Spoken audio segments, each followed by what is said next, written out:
3 weeks after the first human victory, Captain Vexhal stood in his ship's observation deck, watching something that should have been impossible. The human fleet was winning, not just holding the line or buying time, but actually pushing the void swarm back through space in a systematic retreat.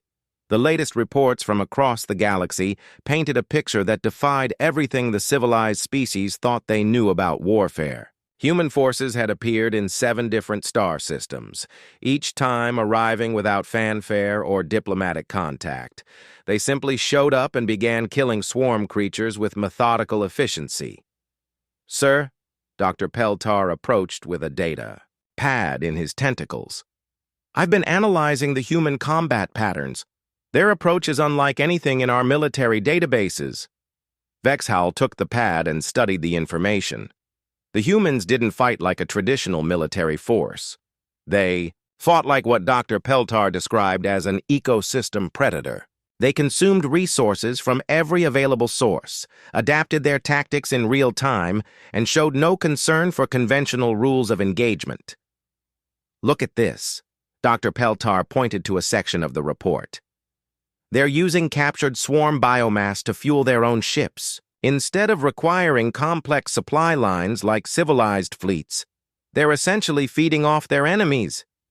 The observation deck's communication system activated, carrying Admiral Blake's voice from the human flagship. "Captain Vexhal, please. Report to coordinates 77 Alpha for a briefing on the next phase of operations." When Vexhal arrived at the designated location, he found himself face-to-face with the human command structure for the first time. The briefing room aboard the USS Defiant was stark and functional, with no decoration or comfort features. Maps covered the walls showing swarm positions across dozens of star systems. Admiral Blake stood at the center of the room, surrounded by her senior officers. Captain Morrison was there, along with Dr. Chen and a man Vexhal hadn't met before. This new human was massive even by their species standards, with scars covering his arms and a uniform that identified him as Colonel Pete Rodriguez of the Terran Marine Corps. "Captain," Admiral Blake began without preamble, "we've located the source of the swarm infestation. A hive world approximately 200 light-years from here. We're moving to eliminate it." Vexhal's tentacles curled with anxiety. "Admiral, surely you mean to establish a containment perimeter? The galactic community has protocols for dealing with hostile homeworld situations. Perhaps a blockade while we attempt diplomatic contact." Colonel Rodriguez let out a sound that Vexhal would later learn was called laughter, though it contained no humor. "Captain, there's no one left on that world to talk to. The swarm ate everything else a long time ago." "Nevertheless," Vexhal insisted, "there are established procedures for these situations. The galactic community requires environmental impact, assessments, civilian evacuation protocols, and post-conflict restoration planning before any major military action." Dr. Chen looked up from her research tablet. "Captain, with respect, the galactic community's procedures haven't been working. The swarm has consumed 47 inhabited worlds in the past 6 months. How many more need to die while we file? Paperwork?" Admiral Blake activated a holographic display showing the swarm homeworld. It was a nightmare of twisted organic structures covering an entire planet's surface. Massive bioships grew from the ground like cancerous trees. The atmosphere itself seemed alive with swarm organisms. "This is what we're dealing with," Blake said grimly. "A world completely converted to swarm biology.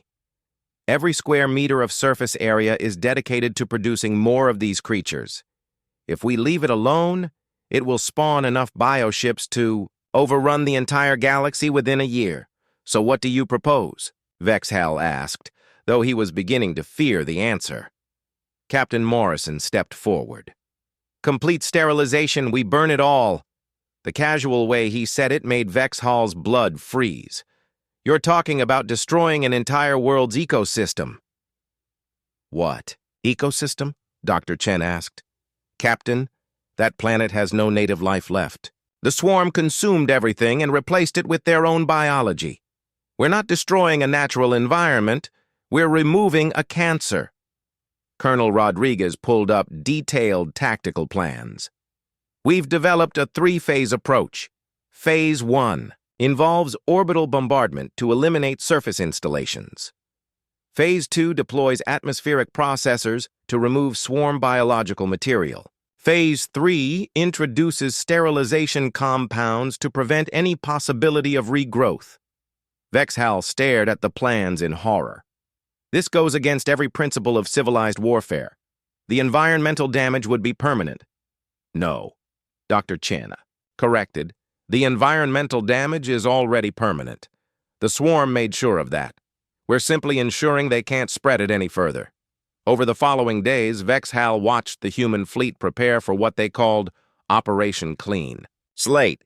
The preparations revealed aspects of human warfare that disturbed him even more than their tactical brutality.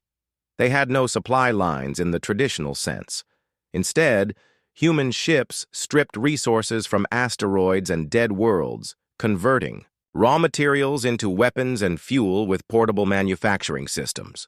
When they needed specific compounds for biological warfare, they synthesized them from whatever organic matter was available, including swarm corpses. Captain Danny Brooks of the science vessel USS Discovery worked with Dr. Chen to develop increasingly sophisticated biological weapons. They created viruses that targeted swarm nervous systems, bacteria that consumed bioship hulls, and chemical compounds that disrupted reproduction cycles. How many different ways do you have to kill them? Vexhal asked during one of his visits to the Discovery. We're working on it, Dr. Chen replied without looking up from her research. The goal isn't just to kill the current generation. We want to make it impossible for them to ever come back. The humans also demonstrated a logistics philosophy that no civilized species would consider. When Commander Lisa Torres needed more ammunition for her ship's weapons, she simply salvaged materials from destroyed swarm vessels. When the USS Stalker's replacement ship needed armor plating, they cannibalized it from damaged human vessels. They're like a machine, Dr. Peltar observed, but an organic one. They adapt and consume and grow stronger from every encounter. The comparison was more accurate than Vexhal wanted to admit. The human fleet operated like a living organism, with each ship serving a specific function in a larger biological system. Some ships hunted, others processed resources, and still others reproduced new equipment and weapons. Most disturbing was their complete lack of sentiment about losses. When the cruiser USS Hammer was destroyed during a swarm ambush, the other human ships simply absorbed its surviving crew and equipment. There was no memorial service, no moment of silence, no acknowledgement of sacrifice beyond incorporating the ship's resources into the fleet's continued operations. Don't you mourn your dead? Vexhal asked Captain Morrison during one of their communications. We honor them by finishing the job, Morrison replied. The best memorial for someone who died fighting the swarm is making sure the swarm dies too. As the fleet approached the swarm homeworld, Vexhal received communications from other galactic powers. The Crystalline Consortium requested detailed reports on human capabilities. The Corvin Empire wanted to establish formal military cooperation agreements. Even the mysterious Void Walkers sent messages asking for information about human combat doctrine. They're all afraid, Vexhal realized during a conversation with the High Council. Not of the swarm anymore, but of the humans. Can you blame them? Counselor Myrthon asked. These creatures from a death world have accomplished in weeks what our greatest civilizations couldn't do in months, and they've done it using methods that would horrify any sentient being. The final approach to the swarm homeworld began with something no one expected. The swarm trying to surrender. Bioships emerged from the planet's atmosphere broadcasting complex chemical signals that Dr. Chen identified as distress markers. The creatures that had shown no interest in communication with any other species were attempting to negotiate with the humans. They're afraid, Dr. Chen reported with satisfaction. For the first time in their expansion across the galaxy, the swarm is experiencing fear. Admiral Blake's response was immediate and final. Fear isn't surrender. Fear is just an emotion. The only acceptable outcome is complete elimination. The final battle for the Swarm homeworld was about to begin, and Vexhal understood that he was about to witness something unprecedented in galactic history. The complete and permanent solution to an existential threat. Whether the galaxy would thank the humans for this solution or fear them for it remained to be seen. The Zephyrian sensor stations detected it first. A massive gravity signature was moving through the outer solar system, coming from the direction of deep space. The readings showed something huge decelerating at incredible speed, using technology that bent space itself. Lieutenant Vexthal stared at his screens in confusion. He had been monitoring space traffic for the past month, watching for any remaining human ships trying to escape. But this was different. This object was larger than anything in their databases. It was moving under its own power, slowing down, as it approached the inner planets. He reported his findings to Admiral Kethvar, who was reviewing surrender documents from Earth's remaining governments. The alien commander looked at the data with growing interest. His officers suggested it might be space debris or a large asteroid, but Kethvar had fought too many battles to dismiss unusual readings so easily. "Keep watching it," he ordered. "If it changes course or speed, alert me immediately." Far beyond Pluto's orbit, Captain Ryan Mitchell stood on the bridge of the UNS Defiance, watching Earth grow larger on his main screen. The ship had been traveling for 20 years, exploring distant star systems and mapping new trade routes for humanity's expanding civilization. They had no idea that their homeworld was under attack until they tried to contact Earth and received only silence. Ryan was 52 years old, with gray hair and tired eyes that had seen wonders no other human had witnessed. He had commanded the Defiance since it left Earth's shipyards 2 decades ago. His crew of 800 had become like family during their long journey through unexplored space. Now they were racing home to find a war they had missed. The Defiance was not like other human ships. It had been built as an experiment, using new technologies that Earth's scientists were afraid to test near populated areas. The ship was nearly 2 kilometers long, powered by fusion reactors that could tear holes in space-time itself. Its weapons were based on theories that most physicists thought were impossible. Lieutenant Amy Foster worked at the tactical station, running long-range scans of Earth's orbital space. She was 38 years old and had been the ship's weapons officer since they left home. What she saw on her screens made her hands shake with anger. "Captain," she said, her voice tight with emotion, "I'm detecting 300 alien vessels in Earth orbit. Their configuration matches nothing in our databases. And, sir, I'm reading massive damage to the surface. Our cities are burning." Chief Engineer Greg Sullivan climbed up from the engine room, his uniform stained with grease and sweat. He was a big man with strong hands who had kept the Defiance running through 20 years of deep space travel. His fusion drives were working perfectly, pushing the ship faster than any human vessel had ever traveled. "We can be there in 6 hours, Captain," Greg reported. "The engines are running smooth. Whatever those aliens did to our people, we can make them pay for it." Ryan studied the tactical display showing Earth surrounded by enemy ships. The alien fleet was spread out in loose patrol formations, confident in their victory. They had grown careless after months of easy conquest. That might be their mistake. Navigator Tony Walsh plotted their approach vector, calculating the best route to reach Earth's orbital space. He was young, maybe 28, with quick fingers and a sharp mind for mathematics. His calculations showed they could drop out of faster-than-light travel right on top of the alien fleet before the enemy knew what was happening.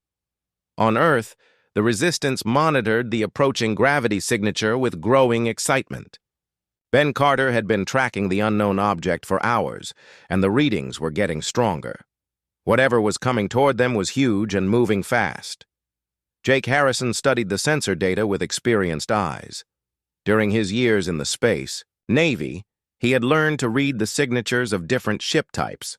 This reading was unlike anything he had ever seen. The gravity displacement suggested a vessel of enormous size, larger than Earth's biggest battleships. Could it really be one of ours? Lisa asked, looking over her father's shoulder at the displays. She had been helping injured resistance fighters, but the mysterious signal had drawn everyone's attention to the command center. The encryption is definitely human, Ben confirmed, and the transmission protocols match our deep space exploration ships. But the size readings, this thing is massive, bigger than anything we ever built. Jake remembered stories about experimental ships built in secret shipyards beyond Mars. The military had been working on new technologies, new weapons that could give humanity an edge as they expanded into the galaxy. But most of those projects had been rumors and classified reports that few people ever saw. High above them, Admiral Kethvar received updated reports from his sensor operators. The unknown object was definitely a ship, and it was heading directly for Earth. Its speed was incredible, faster than any vessel his people had ever encountered. More disturbing, it was using propulsion technology that the Zephyrians did not recognize. "How long until it reaches our position?" Kethvar asked his navigation officer. "At current speed, approximately 6 hours, Admiral. Should we move to intercept?" Kethvar considered his options. His fleet was powerful enough to destroy any known human ship with ease, but this vessel was different. Its size alone suggested weapons and defenses far beyond what they had faced during the invasion. Still, no single ship could threaten 300 Zephyrian warships. "Deploy the outer patrol groups," he ordered. "If this ship is hostile, we will destroy it before it reaches Earth. But be ready for anything. Humans are full of surprises." The alien ships began moving into intercept positions, their energy weapons charging and their shields coming online. They had defeated humanity's entire fleet, and they were confident they could handle one more ship, no matter how large. On the Defiance, Captain Ryan Mitchell called his senior officers to the bridge. Commander Kate Williams, his second-in-command, stood beside him as they planned their approach. She was 45 years old and had served with Ryan for 15 years. Her tactical experience would be crucial in the coming battle. Dr. Peter Young, the ship's chief medical officer, reported that the medical bay was ready for casualties. The ship's scientist, Dr. Sam Collins, had been analyzing the alien energy, signatures detected by their long-range sensors. His preliminary report suggested the enemy ships used shield technology that might be vulnerable to specific weapon frequencies. "We're going into this fight outnumbered 300 to 1, Ryan told his crew over the ship's communication system. "But we have advantages they don't know about. We have weapons they've never seen, and we have something else they don't understand." He paused, looking at the faces of men and women who had spent 2 decades in the dark between stars, far from home and family. "We have the fury of humans fighting for their home world. That's worth more than all their technology combined." The Defiance continued its approach toward Earth, while 300 alien ships moved to meet it. The real battle for humanity's survival was about to begin. The Shadow Nebula was the perfect place for the galaxy's final battle. The thick clouds of gas and dust made it impossible to see more than a few kilometers in any direction. Sensors barely worked, and communication was difficult. It was exactly the kind of place where humans fought best and aliens fought worst. Admiral Morrison led a fleet of 800 human ships into the nebula. They were outnumbered 10 to 1 by the Council's forces, but Morrison was not worried about the numbers. He was worried about the weapon the aliens were protecting. Deep in the center of the nebula sat the Council's ultimate weapon. It was called the Star Killer, and it could make suns explode. The plan was simple and terrible. The Council would use this weapon to destroy Earth's sun, then move to every human colony and do the same thing. No humans would survive, and no other species would dare to resist Council authority ever again. "Sir, we're getting a transmission from an unexpected source," said Communications Officer Linda Hayes. Morrison frowned. "Who is it?" "It's Dr. Chin, one of the Veltar crystal scientists. She says she has important information for us. The image of the crystal being appeared on Morrison's screen. Dr. Chin's normally bright colors were dim and flickering, which meant she was very afraid. Admiral Morrison, I must tell you something important. Not all of us agree with the Council's actions. Many scientists from different species have been secretly helping each other share information about the Starkiller weapon. Morrison leaned forward. What kind of information? The weapon has a weakness.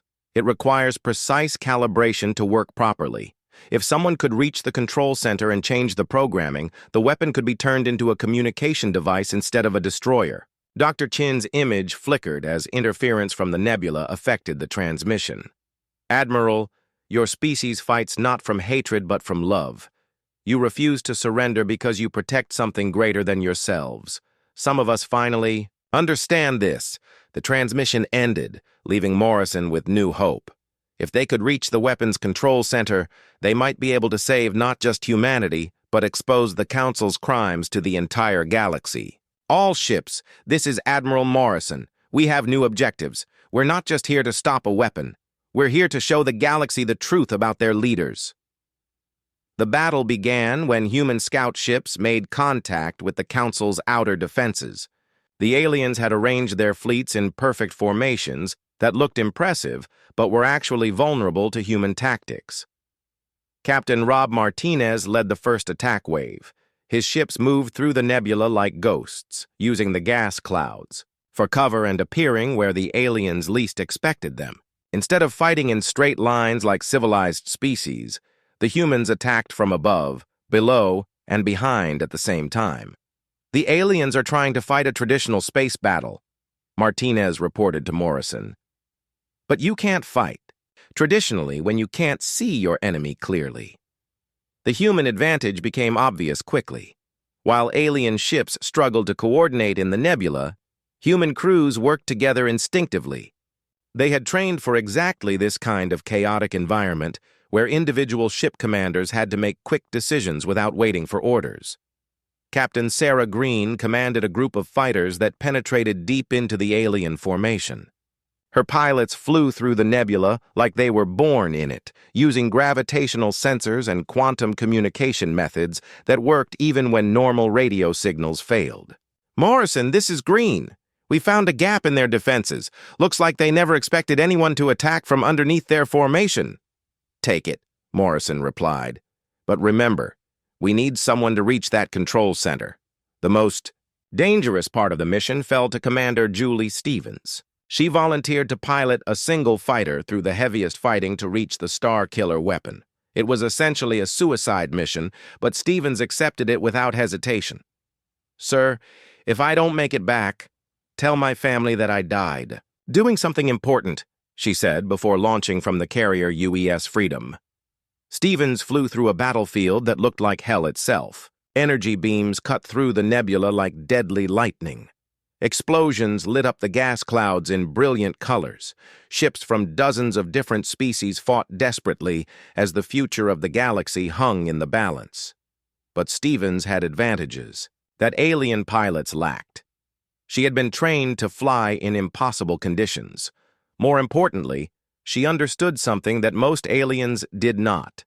Sometimes the only way to win was to take risks that seemed insane. When a group of Zephyrian fighters tried to intercept her, Stevens flew directly into an asteroid field that was being torn apart by gravitational forces. The alien pilots gave up the chase rather than follow her into what they considered certain death. When Hive Collective ships blocked her path with an energy web, Stevens overloaded her ship's power systems to break through. The surge burned out half her equipment, but it also created an electromagnetic pulse that disabled the enemy ships. Finally, Stevens reached the Starkiller weapon. It was enormous, bigger than most space stations, and protected by the most advanced shields the Council could create. But Dr. Chin had been right about the weakness. The control center was lightly defended because the Council never imagined anyone would be crazy enough to attack it directly. Stevens crashed her fighter through the control center's outer wall and found herself face-to-face with the weapon's operating system. She had minutes before alien security forces would arrive. and she had no idea how to operate council technology. That was when she remembered something her father had taught her when she was a child. When you don't know how something works, Jules, try doing the opposite of what seems logical. Instead of trying to shut down the weapon, Stevens began activating every system she could find. Instead of trying to destroy the programming, she started adding new code that Dr. Chin had transmitted to her. Instead of trying to hide what she was doing, she broadcasted her actions across every communication channel in the galaxy. The Star Killer weapon powered up just as Council security forces broke into the control center, but instead of destroying suns, it began transmitting data. Every secret the Council had hidden for thousands of years suddenly became public knowledge throughout the galaxy. The transmission showed records of the 47 species the Council had destroyed. It revealed how they had forced genetic modifications on hundreds of civilizations to make them peaceful and obedient. It exposed the lies they had told about galactic history and the threats they had eliminated to maintain their power. Most importantly, it showed that the Council leaders were not the wise, evolved beings they pretended to be. They were the descendants of conquerors who had used advanced technology to enslave the galaxy and call it peace. The effect was immediate and devastating. Across the galaxy, species that had served the Council for millennia suddenly understood that they had been living a lie. Peaceful civilizations realized that their ancestors had once been as strong and independent as humans. Admiral Morrison watched his tactical display as Council fleets began surrendering or simply flying away from the battle. Many alien commanders were more interested in returning to their home worlds to process what they had learned than in continuing to fight. But not all of the aliens gave up. Some Council forces, led by the most fanatical believers in their cause, continued fighting with desperate fury. They knew that if humanity survived, their version of galactic civilization would never recover. The final phase of the battle was the most brutal. Council fanatics used suicide attacks and weapons of mass destruction, trying to take as many humans with them as possible. They no longer cared about winning. They only wanted to make humanity pay for destroying their perfect, controlled galaxy. Human forces responded with the same determination they had shown throughout the war. Ship after ship sacrificed itself to protect others. Crews fought to the last person to prevent Council forces from escaping to threaten human colonies. When the battle finally ended, the Shadow Nebula was filled with the wreckage of thousands of ships from dozens of species. But humanity had survived, and more importantly, they had given the galaxy something it had not had for thousands of years: the truth. Admiral Morrison stood on the bridge of his damaged flagship and opened a communication channel to the entire galaxy. "This is Admiral Morrison of the Terran Federation. The war is over. The Council's lies have been exposed. Every species in this galaxy now has a choice that they have not had for thousands of years. You can choose to be free." The response came from across the galaxy as species after species declared their independence from Council control. Some chose to join with humanity in building a new galactic confederation based on freedom and mutual respect. Others decided to govern themselves independently, but all of them made their own choices for the first time in millennia. The new Galactic Charter was written 6 months later with representatives from over 200 species. The most important principle in the document was simple: every species has the right to remain what they are, including the right to fight for that freedom. Admiral Morrison, now serving as humanity's chief representative to the new Confederation, gave a speech that became famous throughout the galaxy. "We didn't come to your galaxy to conquer it. We see." 3 weeks after the battle at Nexus Prime, the galaxy was learning a terrible truth. The humans they had fought before had been playing by the rules. They had been trying to be good neighbors, following laws about war that protected civilians and minimized damage. The Galactic Council had seen this restrained version of humanity and thought they understood what humans were capable of. They were wrong.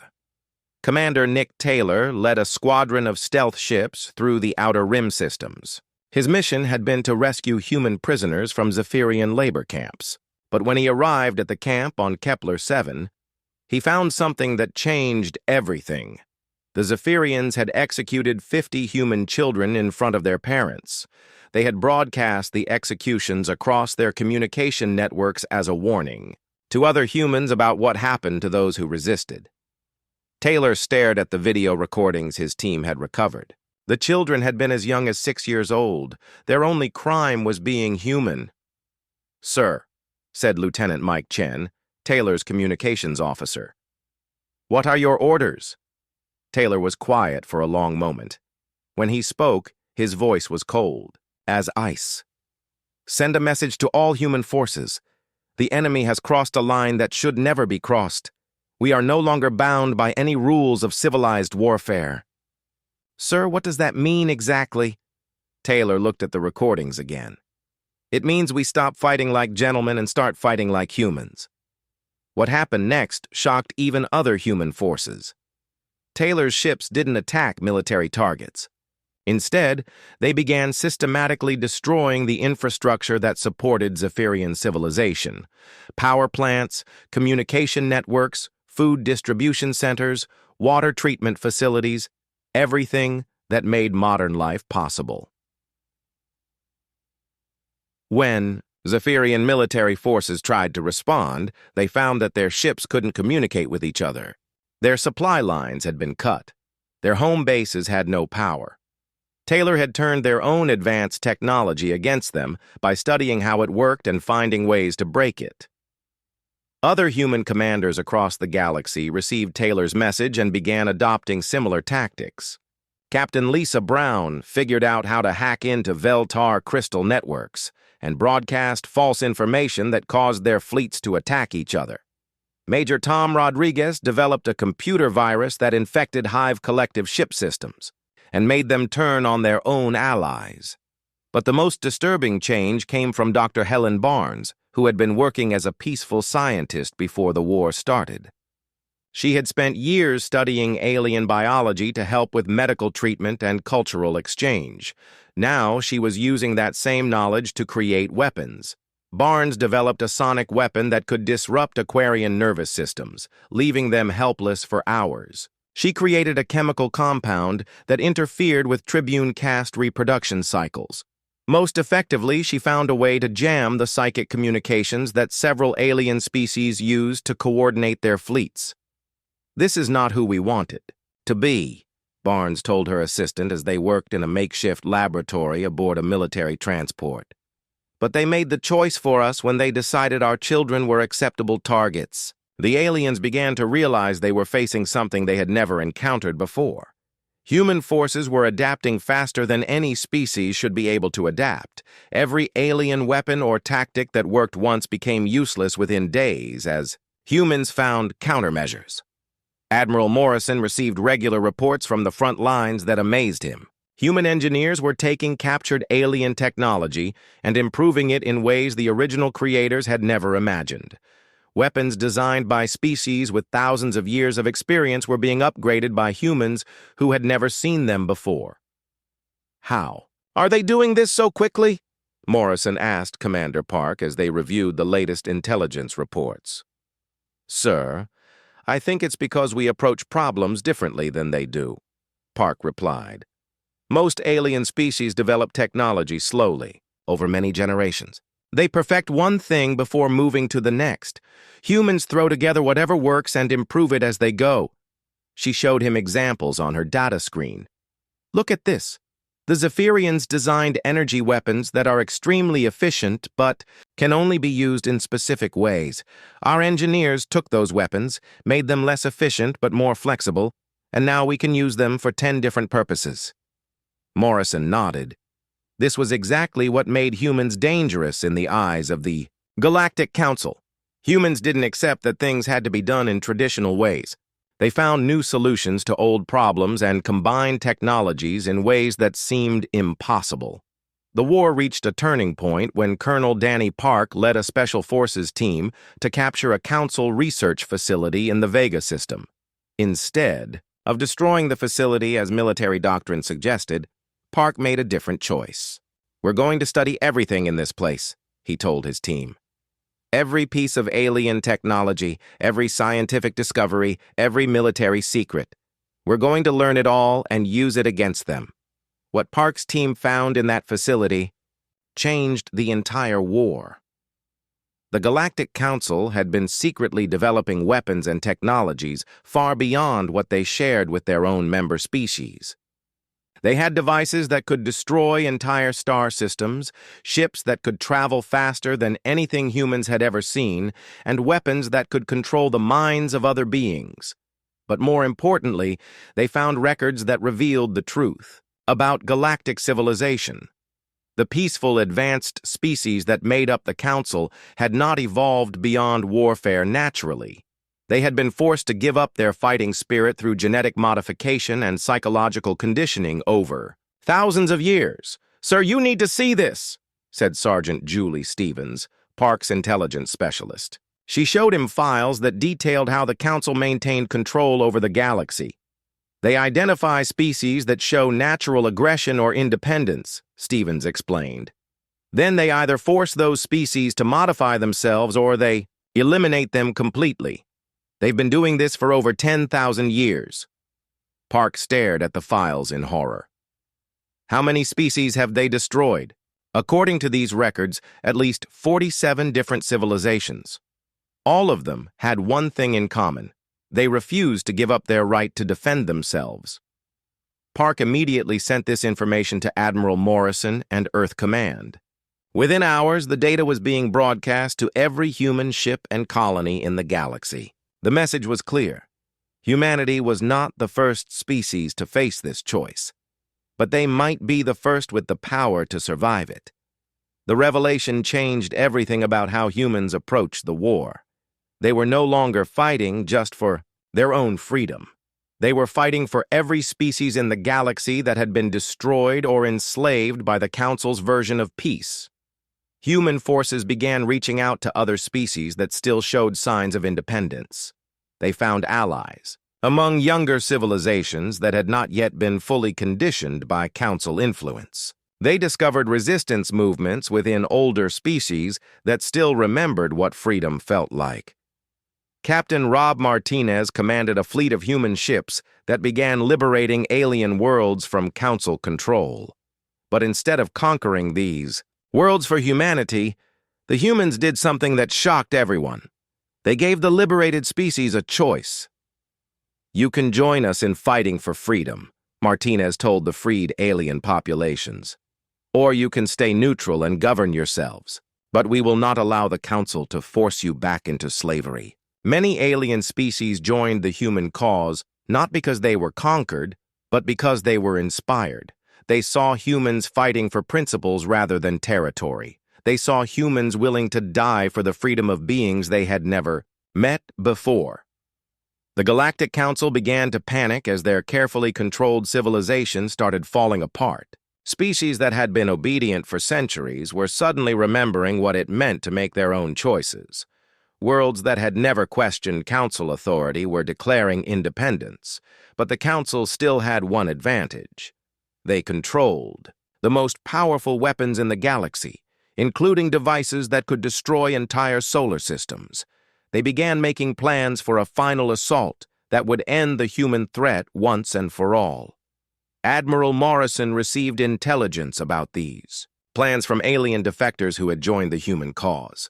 The Council was gathering their most powerful fleet at the galactic core, preparing to unleash weapons that could wipe out Earth and every human colony in a single coordinated attack. "They're planning to commit genocide," Morrison told his senior staff. "They would rather destroy us completely than risk having other species learn from our example." Commander Park looked at the intelligence reports with grim determination. "Sir, we have two choices. We can scatter and try to survive as refugees, or we can attack their fleet before they can use those weapons." Morrison thought about all the humans who had died already in this war. He thought about the children who had been executed simply for being human. He thought about the 47 species that had been destroyed by the Council over thousands of years. We attack, he decided. Even if we can't win, we can make sure the galaxy remembers that someone was willing to fight for freedom. The final battle was approaching, and everyone knew that the outcome would determine not just the fate of humanity, but the FUT. War Marshal Crixton tried to make sense of what had just happened.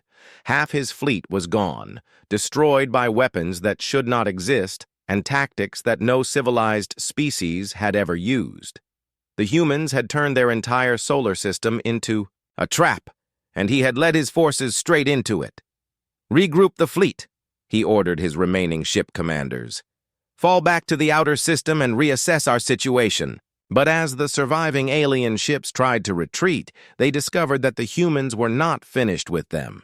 Admiral Rachel Stone had been waiting behind Jupiter's largest moon with the Solar Defense Fleet. For 90 years, humanity had been building ships in secret, using technology reverse-engineered from the Brisbane crash and improved with human innovation. The fleet that emerged from behind Jupiter looked nothing like the primitive vessels the aliens expected. The human ships were sleek and fast, using alien propulsion systems that had been enhanced with human engineering. Their hulls were made from materials that could absorb energy weapons and redirect the power to their own systems. Most importantly, they were commanded by humans who thought very differently than the rigid alien military doctrine. "All ships, this is Admiral Stone," Rachel announced to her fleet. "The aliens came here expecting an easy victory. Let's show them what a real space battle looks like." Dr. Frank Wilson watched the battle from his research station on Europa. For decades, he had been studying every piece of alien technology humanity could find. He knew their weapons, their shields, their engines, and most importantly, their weaknesses. "Admiral Stone," Frank's voice came through the communication system, "the alien shields have a rotation frequency of 2.7 seconds. If you time your attacks correctly, you can hit them during their vulnerable moments." Rachel smiled as she relayed the information to her ship captains. This was exactly the kind of advantage that human science could provide. The aliens might have better technology, but humans understood it better than they did. Commander Tony Martinez was leading a very different kind of mission. His special operations teams were trained for boarding actions against alien vessels. They wore armor reverse-engineered from alien materials and carried weapons designed specifically to work in alien ship environments. "Teams Alpha through Delta, prepare for boarding operations," Tony announced. "Remember, we need their command ships intact. We have some questions for their officers." The first alien ship to be boarded was a heavy cruiser that had been damaged. In the asteroid belt, Tony's team cut through the hull using plasma torches and entered the ship while it was still trying to retreat. The alien crew had never faced human soldiers before, and they were not prepared for what they encountered. Human soldiers moved differently than any enemy the aliens had faced. They used tactics that seemed random but were actually carefully planned. They worked together in small groups that could adapt to any situation instantly. Most confusing to the aliens, the humans seemed to enjoy the fight. "Alien bridge secured," Tony reported as his team captured the ship's command center. "Beginning intelligence gathering operation." Captain Maria Santos was hunting stragglers with her pursuit squadron. The alien fleet was scattered across the outer solar system, with individual ships trying to escape in different directions. Maria's job was to make sure none of them got away. Her ships used a new type of engine that could accelerate faster than anything the aliens had ever seen. They also carried tracking systems that could follow alien vessels even when they tried to hide behind moons or asteroids. "Contact bearing 27 Mark IV, Maria's sensor officer reported. "Alien destroyer attempting to reach escape velocity." Maria checked her weapon systems.